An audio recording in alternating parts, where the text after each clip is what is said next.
Good morning. Last week, I joined Coast Guard senior leaders along with the Commandant and the Master Chief Petty Officer of the Coast Guard in Washington, D.C. to talk about the state of the Coast Guard and our future direction as described in the Coast Guard strategic plan. There are three important takeaways I wanted to share with you. The first is that the work you're doing across the 14th District has never been more relevant or more important to the Coast Guard or the national security of the United States. I heard that loud and clear. I'm very proud of the work we're doing. Keep up the great work. Bravo, Zulu.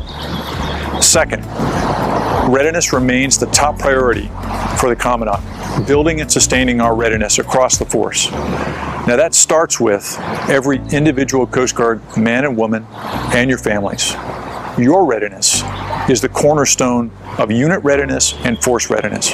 And the Coast Guard is investing significant effort and resources to improve your readiness. Now, some of that information is being pushed out and it's available at CG Portal or the All Hands blog, and more will be pushed out to you and your families. But if you have questions, our readiness efforts are being led by our Chief's Mess, so go ask the Chief and you'll get your answers.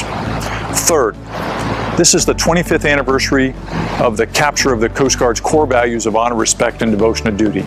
And we spent a lot of time talking about the second core value, respect, and how the term inclusion, which is a term you may not have heard much about, but we're going to be talking a lot about, is the way we're going to live that second core value of respect. Now, it's much more than keeping a minimum standard of how we treat people.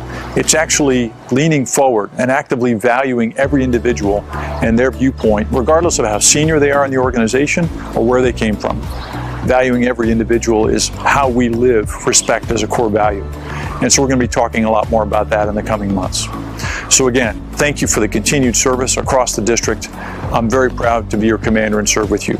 Semper Paratus.